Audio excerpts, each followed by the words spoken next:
નમસ્કાર વિદ્યાર્થી મિત્રો, સરસ્વતી ગ્રુપ ઓફ એજ્યુકેશન દ્વારા ચાલતા આ ઈ લર્નિંગ પ્રોગ્રામમાં હું બ્રિજેશ સાકડેચા આપ સૌનું હાર્દિક સ્વાગત કરું છું. વિદ્યાર્થી મિત્રો, આપણે ધોરણ 8 ની અંદર વિજ્ઞાન વિષયની અંદર ચેપ્ટર નંબર 17 નો અભ્યાસ કરતા હતા કે જેનું નામ છે તારાઓ અને સૂર્યમંડળ. આ ચેપ્ટર બહુ મજાનું છે. ઘણા બધા બહુ મસ્ત મજાના રિસ્પોન્સ આવ્યા છે કે સાહેબ મજા આવે છે, બરોબર. તો કારણ કે આ તમે એવું ચેપ્ટર છે જે તમે દરરોજ લાઈવ જોતા હોય અને આ ઇન્ટરેસ્ટ જાગે એવો વિષય છે, બરોબર. જેમાં આપણે શરૂઆતની અંદર આપણે આકાશી પદાર્થો વિશે ભણ્યા હતા કે ગ્રહો, ઉપગ્રહો, લઘુગ્રહો, ધૂમકેતુ, બીજા ઘણા બધા પદાર્થો જે આકાશમાં દેખાય એને આપણે શું કહીએ? આકાશી પદાર્થો. ત્યારબાદ આપણે ચંદ્ર વિશે ભણ્યા હતા અને આ બધા જે આકાશો, ગ્રહો, ઉપગ્રહો, ધૂમકેતુ બધાના ગતિ વિશે વિશે અભ્યાસ કરતી જે શાખા છે એને કહેવાય ખગોળશાસ્ત્ર. ત્યારબાદ આપણે ચંદ્ર વિશે ભણ્યા હતા. ચંદ્ર પોતાની કળા દરરોજ બદલાવે છે, સંપૂર્ણ તકતી દેખાય ને પૂનમ સાવ નો જ દેખાય ચંદ્ર, એને કહેવાય અમાસ. ઓકે. ત્યારબાદ આપણે ચંદ્ર કેવી રીતે પોતાની કળા બદલાવે છે આપણે જોયું. ત્યારબાદ આપણે તારાઓ વિશે ભણ્યા. તારાઓમાં આપણે લાસ્ટ લેક્ચરમાં જોયું કે ઘણા તારાઓ છે એ ખૂબ જ તેજસ્વી પણ અતિશય દૂર હોવાના કારણે આપણને દેખાતા નથી. આ અંતરો કેમાં મપાય છે? તો કે પ્રકાશ વર્ષમાં મપાય છે. પ્રકાશ વર્ષ એટલે તો કે પ્રકાશને એક વર્ષ સુધી પ્રકાશને તમે મૂકી દો એટલે પ્રકાશ એક વર્ષમાં કેટલું અંતર કાપે એને કહેવાય પ્રકાશ વર્ષ. આપણે નોર્મલ જોયું હતું કે મેં તમને કીધું હતું કે યાદ રાખજો, બધે ધોરણમાં કામ આવશે કે પ્રકાશની ઝડપ કેટલી છે? તો કે પ્રકાશ 1 સેકન્ડમાં 3 લાખ કિલોમીટર ચાલે છે. ઓકે. તો આપણે આટલી બધી ચર્ચા કરી લીધી. હવે આપણે આના પછી આપણો પછીનો ટોપિક છે 17.3. પહેલો ટોપિક હતો ચંદ્ર, બીજો ટોપિક હતો સ્ટાર એટલે કે તારાઓ. હવે ત્રીજો ટોપિક આપણે જોઈએ કે જેનું નામ છે નક્ષત્રો.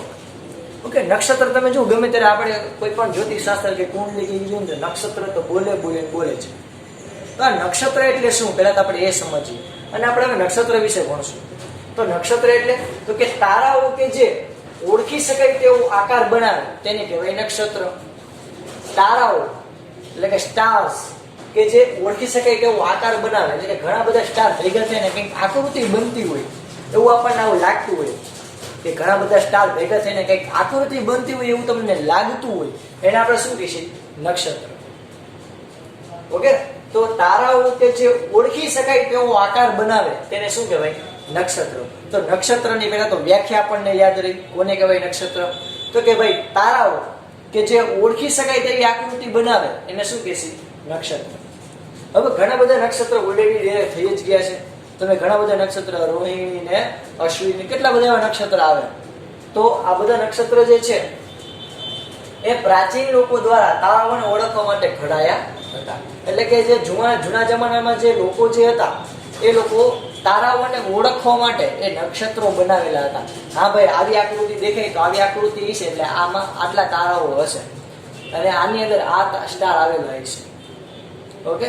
ફોર એક્ઝામ્પલ વિશ્વામિત્ર તારો જોવો છે તો હાલો ભાઈ આના આ આકૃતિ દેખાય તેની અંદર આ તારો હશે એ વિશ્વામિત્રી તારો હશે. એટલે જસ્ટ એક્ઝામ્પલ છે. આવી રીતે કોઈ પણ તમારે સ્ટાર માપવું હોય, કોઈ પણ તમારે તારાઓ જે છે એ તમે ઓળખવો હોય કે ભાઈ આ સ્ટાર ક્યાં ગયો. ફોર એક્ઝામ્પલ વ્યાઘ્ર સ્ટારો માપવો છે તો વ્યાઘ્ર સ્ટાર ક્યાં ગયો. ઓકે. ઓલું નક્ષત્ર દેખાય તો આ નક્ષત્રમાં વ્યાઘ્ર સ્ટાર હશે. તો એવી રીતે નક્ષત્ર જે છે એને પ્રાચીન લોકો દ્વારા તારાઓને ઓળખવા માટે ઘણા એટલે કે બનાવ્યા હતા. નક્ષત્રોના આકાર લોકોને પરિચિત આકારો જેવા દેખાય છે. એટલે કે નક્ષત્રનો જે આકાર છે એ લોકોને પરિચિત, લોકો સમજતા, જેમ કે કરચલો છે. ઓકે. તમે રાશિ જુઓ, તમે રાશિ જે રાશિને આ રાશિ કઈ વાત કરું તો કે આપણે રાશિ વૃષભ હોય, મેષ હોય, ઓકે, કર્ક હોય, તુલા હોય, કન્યા હોય, ધન હોય.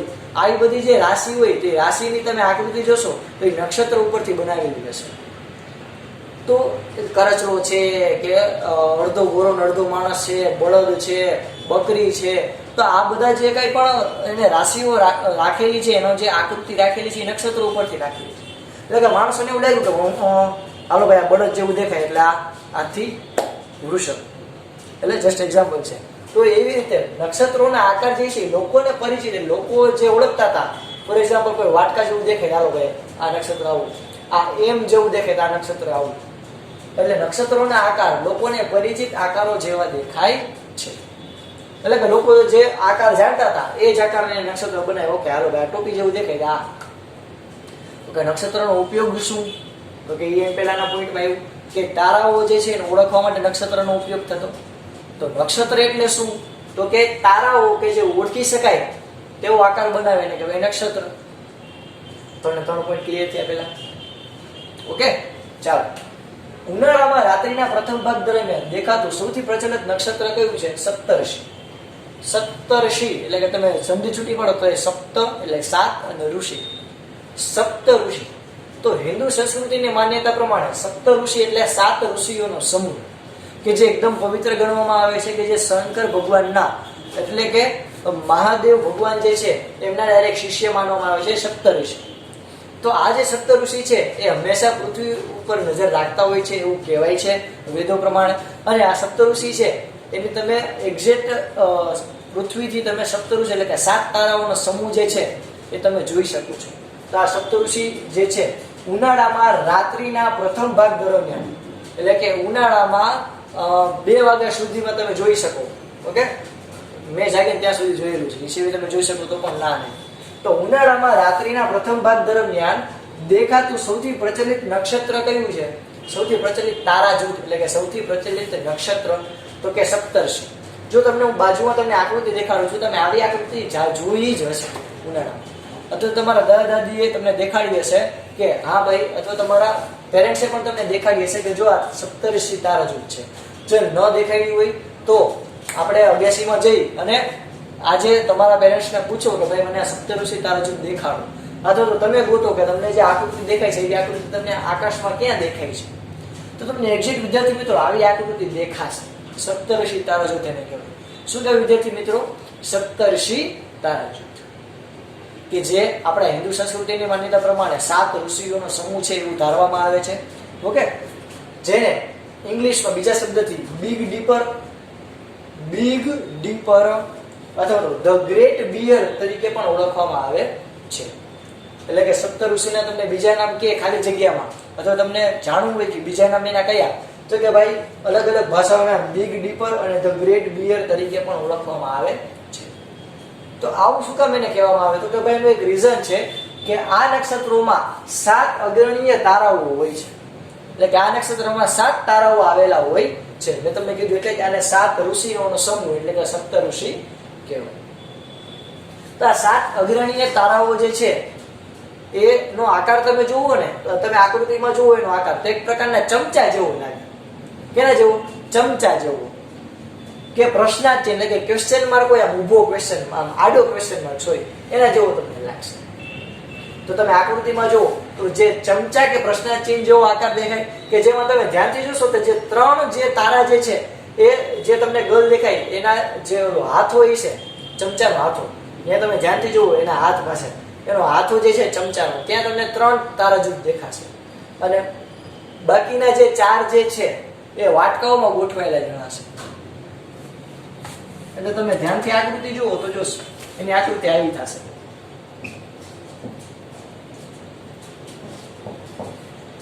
એટલે આ 4 આ વાટકા જેવું લાગે. ઓકે, એટલે આ 4 વાટકા, 4 તારાઓ વાટકા જેવા લાગે, જેમ દર્શાવી દઉં. આ 1, આ 2, આ 3 અને આ 4. બાકીના જે હોય આ 3 એ હાથા ઉપર રાખેલા તારાઓ એવું લાગે. 1, 2 અને 3. એટલે કે 3 તારાઓ જે છે એ ચમચાના હાથા ઉપર રાખેલા હોય, અને આ જે છે વાટકાની અંદર જે 4 તારાઓ રાખેલા હોય એવું આપણને લાગે છે, દેખાય છે. આ 7 તારાઓનો સમૂહ કહેવાય છે. ક્લિયર? તો આ સપ્તઋષિ તારા જૂથની મદદથી તમે ધ્રુવ જે તારાનું સ્થાન છે એ તમે નક્કી કરી શકો છો. ઓકે, તો એના માટે આપણે પ્રવૃત્તિ જોઈ. તો તમે પ્રવૃત્તિ માટે શું કરવું? તો કે તમારે પહેલા તો સૌથી પહેલા આકાશની અંદર તમારે સપ્તઋષિ તારા જૂથ આવું તમને દેખાતું હોય, તમારે તારા જૂથ છે એ તમારે પહેલા તો જોવાનું છે તમને ક્યાં દેખાય. તમે તમારા દાદા દાદીની, તમારા પેરેન્ટ્સની પણ તમે હેલ્પ લઈ શકો.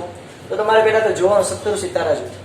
પછી તો કે જે તમે સપ્તઋષિ તારા જૂથ તમને દેખાતું હોય એ સપ્તઋષિ તારા જૂથની બરોબર તમે ઉત્તર દિશાની અંદર, આમ બરોબર ઉત્તર દિશા, ફોર એક્ઝામ્પલ નોર્થ આમ આવેલી હોય તો બરોબર ઉત્તર દિશામાં તમને તેજસ્વી તારો દેખાશે. આ તેજસ્વી તારો જ કોણ છે? ધ્રુવ. ઓકે, તો સપ્તર્ષિ તારાજ્યોતિની મદદથી ધ્રુવ તારાનું સ્થાન તમે શોધી શકો છો. એકદમ નજીક ને થોડુંક અમથું દૂર આવેલું છે.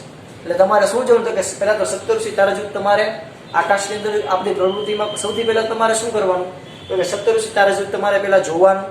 ત્યારબાદ તમારે બરોબર એના જે આ પાછલા જે 3 પૂંછડું જેવું હોય છે ચમચાના હાથા જેવું, ત્યાંથી બરોબર તમારે સીધી લાઈનમાં જોવાનું. તો તમને કોઈ એકદમ તેજસ્વી કોઈ તમને ઉત્તર દિશામાં, એટલે પહેલા તો આમ જોઈ લેવાનું. બોલો ઓકે ભાઈ, ઉત્તર આમ છે તો ઉત્તર દિશામાં તમે જોવાનું કે કયો તારો સૌથી પહેલા તેજસ્વી દેખાય, એ તારો કયો હશે?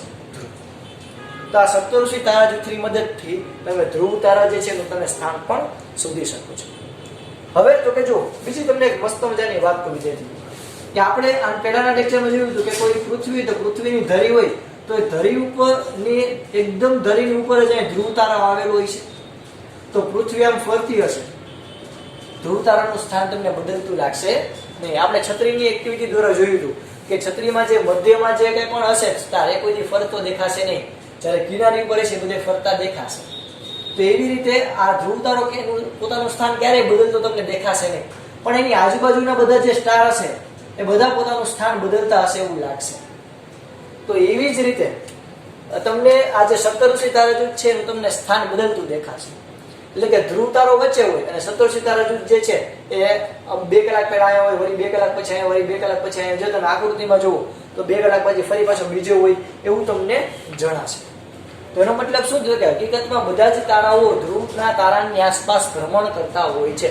શું કામ એવું? તો કે ભાઈ આપણા પૃથ્વીની બરોબર ધરીએ ધ્રુવ તારો આવેલો છે, એટલે બધા જે સ્ટાર હશે એ ધ્રુવ તારાની આસપાસ ભ્રમણ કરતા હોય એવું તમને લાગશે. તો છેલ્લો અગત્યનો પોઈન્ટ, હકીકતમાં બધા જ તારાઓ ધ્રુવના તારાની આસપાસ ભ્રમણ કરતા હોય છે. તમે આકૃતિમાં જુઓ તો તમે મસ્ત ઓબ્ઝર્વ કરશો ને તો તમને એક પ્રકારના આમ સાથે જેવું, એક્ઝેક્ટ સાથીઓ નહીં પણ એવો આમ તમને આકાર દેખાશે. ઓકે, તો ધ્રુવ તારાની આસપાસ સપ્તર્ષિ તારાજ્યોત છે ભ્રમણ કરતું હોય છે. ઓકે વિદ્યાર્થી મિત્રો, પહેલા આટલું ક્લિયર થયું. તો બધે તમારે તમારી બુકની અંદર રંગબેરંગી બોલપેનથી પહેલા આટલું પહેલા બધા ફટાફટ લખી લો, પછી આપણે આગળ વધીએ.